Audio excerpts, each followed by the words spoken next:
Oke, kita masuk ke paket UTBK untuk fisika ya. Nah, ini tryout latihannya untuk kalian dan ini video pembahasan untuk kasus soalnya. Langsung ya, kasus yang pertama begini. Ada kotak bermassa M dengan bagian atasnya terbuka bergerak sepanjang bidang datar tanpa gesekan dengan kecepatan V1. Nah, ini kalian bisa lihat ke ilustrasi gambarnya. Ini ada sebuah kotak tanpa tutup ya atau bagian atas terbuka bergerak pada bidang datar yang tanpa gesekan, artinya nanti bidang datar ini licin. Nanti si kotak ini bergerak dengan kecepatan V1. Ya, jadi kalau kita coba ilustrasikan lagi ya gambarnya, jadi ini ada satu bidang datar, dia licin ya. Bidang datar ini nanti nggak ada pengaruh gaya gesek. Kemudian pada bidang datar ini ada sebuah kotak ya, kotak yang bagian atas kosong sedang bergerak ke arah kanan horizontal ya dengan kecepatan V1. Nah, seperti ini ya kasusnya. Kemudian ada sebuah benda dari atas. Nah, ini bendanya ya. Dia dijatuhkan vertikal ke bawah. Ya, kebetulan benda ini bermassa 1/4 M. Nah, 1/4 M dijatuhkan vertikal ke bawah dari atas ya sehingga dia masuk ke kotak ini ya, kemudian nanti dia akan menumbuk bagian bawah kotak ya. Nah, jadi si bola ini masuk ke kotak dan dia akan menumbuk bagian bawah kotak. Nah, setelah masuk dalam kotak ya, setelah bola ini menumbuk kotak, si kotak tetap bergerak. Nah, ini ya, kotak tetap bergerak tapi kelajuannya berubah. Ini jadi V2.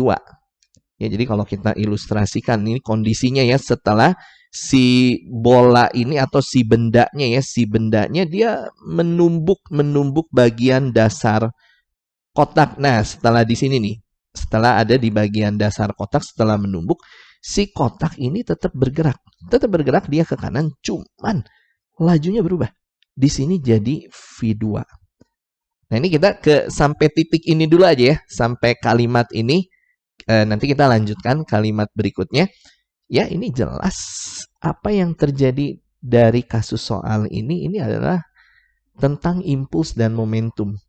Ya, ada kejadian sebelum benda menumbuk ya, menumbuk si kotak. Terus ada kejadian setelah si benda ini menumbuk kotak sehingga terjadi perubahan nih. Perubahan kecepatan ya sebelum terjadinya tumbukan, ini yang atas ini kita anggap sebelum menumbuk ya. Si bola ini sesaat sebelum terjadinya tumbukan ya, kecepatan si kotak V1. Nah, setelah terjadinya tumbukan, kecepatan kotak berubah jadi V2. Jelas ini masalah impuls dan momentum kelas 10 kita udah belajar. Kalian bisa lihat ya paket kelas 10 bab impuls dan momentum itu dijelaskan secara lengkap. Ya, nah di sini langsung aja ya kita bahas. Jelas apa yang terjadi pada permasalahan ini masalah hukum kekekalan momentum. Bahwa momentum sesaat sebelum terjadinya tumbukan itu akan sama dengan momentum sesaat setelah terjadinya tumbukan. Nah, dirumuskannya seperti ini ya, hukum kekekalan momentum. M1 kali V1 ditambahnya dengan M2 dikali V2. Nah, nanti sama dengannya M1 V1 aksen ditambahnya dengan M2 V2 aksen. Nah, ini. Yang bagian kiri ini adalah momentum sesaat sebelum terjadinya tumbukan. Sedangkan yang bagian kanan ini adalah momentum sesaat setelah terjadinya tumbukan. Ya udah kita isikan aja ya masing-masing ini dengan angka-angkanya ya setiap besaran ini. Oke, yang M1 kita anggap ini si kotaknya aja ya. Kita anggap yang M1 kotaknya, nanti yang M2 itu ya si bendanya nih yang dijatuhkan ke kotak ini. Jadi ini ada dua benda ya, kotak dan si ya bola atau benda ini. Ya. Nah, untuk kotak dikatakan kotak ini bermassa M. Ya, jelas M1-nya kita gantikan jadi M. Ya, ini M besar ya. Itu menyatakan massa kotak dikalikan dengan V1. V1 itu adalah kecepatan kotak bergerak sebelum ditumbuk ya, sesaat sebelum ditumbuk oleh si bola atau benda ini. Jelas ini ada keterangannya. Ya V1 juga ini. Ternyata ya kecepatan kotak ya sebelum ditumbuk oleh si bendanya. Nah, ditambahnya dengan M2. M2 itu ya massa si bendanya 1/4 M. Nah, dikalikannya dengan V2. Nah, di sini hati-hati untuk masalah V2-nya ya. Memang sesaat sebelum terjadinya tumbukan, si bola ini kan bergerak. Dia bergerak. Nanti sesaat sebelum terjadinya tumbukan, posisi bola dia ada di dasar ya. Ada di dasar kotak, tapi dianggapnya belum menumbuk si kotak ini. Ya, di posisi ini dianggap belum menumbuk si kotaknya. Ini masih dikatakan sesaat sebelum terjadinya tumbukan. Ya. Nah, ini memang si kotak ini bergerak. Tapi arah geraknya dia vertikal ke bawah. Sedangkan si kotak ini yang V1 ini kan arah geraknya dia horizontal. Jadi sebetulnya si bola ini tidak bergerak dalam arah horizontal. Hati-hati ya, ini pengertiannya ini jangan sampai keliru nih. Memang si bola ini bergerak, tapi dia bergerak dalam arah vertikal. Dia tidak bergerak dalam arah horizontal. Sedangkan yang dimaksud dengan V2 di sini adalah kecepatan si bolanya ya, benda ini ya, si benda kedua itu dalam arah horizontal. Ya ini dipastikan 0 dong, karena kan si benda ini nggak bergerak dalam arah horizontal, dia bergerak dalam arah vertikal. Dianggap V2-nya dia 0. Nah itu ya, V2 di sini adalah kecepatan bola sesaat sebelum terjadinya tumbukan. Oke, nah lanjut sekarang ke yang ruas kanan. Nah setelah terjadinya tumbukan itu dipastikan ya, nanti ini bolanya dia diem, maksudnya dalam arti ya dia bergerak, maksudnya bergerak bersama-sama dengan kotak ini, maksudnya begitu ya. Jadi dia ada di dalam kotak dan dia bergerak bersama-sama dengan si kotaknya. Paham ya? Artinya nanti kecepatan setelah terjadinya tumbukan ya akan sama antara si bola ini dengan si kotaknya. Karena kan si bolanya atau si bendanya dia ada di dalam kotak, kemudian mereka bergerak dengan kecepatan V2 ini. Sehingga nanti yang ruas kanan bisa kita tuliskannya seperti ini nih. Seperti ini ya. Jadi nanti M1-nya digabung dengan M2. Ya, benda 1 dan benda 2 dia bergabung ya jadi satu kesatuan. Mereka bergerak dengan kecepatan V2 ini. V2 adalah kecepatan setelah terjadinya tumbukan. Ya, jadi baik M1 maupun M2 bergerak dengan kecepatan V2 ini setelah terjadinya tumbukan. Nah, M1-nya tadi yang M besar ini ya, si M1 ya kita taruh sini, ditambah M2 tadi yang seperempat M ini yang bendanya. Seperempat M. Nah, nanti ini V2 kita tulis ulang. Nanti kita akan carikan ya hubungan. Ini ditanyanya tuh hubungan antara kecepatan kedua dengan kecepatan pertama. Dan ini ada juga hubungan nanti yang kecepatan ketiga tuh nanti ini kalimat selanjutnya ya. Ini kita carikan dulu aja hubungan antara V2 dan V1 nih. Hubungannya apa ya? Oke, ini lanjut ya. Ini jadi M dikali V1 ditambah ya. Ini pasti 0 lah ya. Ini tambah 0, abaikan aja. Sama dengan M ditambah seperempat. Nih M-nya boleh kita tulis 4/4 ya. Tambah seperempat ini jelas 5/4. M dikalinya dengan V2. Nanti yang terjadi M besar bisa kita coret. Sehingga V2-nya nih dapat tinggal V1-nya dibagi, ini pindah ruas ya, dibagi 4/5 atau dikali 4/5. Atau V2-nya tuh 4/5 dari V1 ya. Nanti V2-nya kita tulis ini aja. V2 sama dengan 4/5-nya V1. Ini kalau kita lihat ke ini pernyataan ya. Jadi dari kasus di atas terdapat beberapa pernyataan. Nanti kita diminta menentukan mana pernyataan yang benar. Nah ini kalau kita lihat yang pertama ini benar nih. V2 4/5-nya V1. Nah cocok ya. 4/5 V1 atau 4V1/5 sama aja. Pernyataan pertama benar.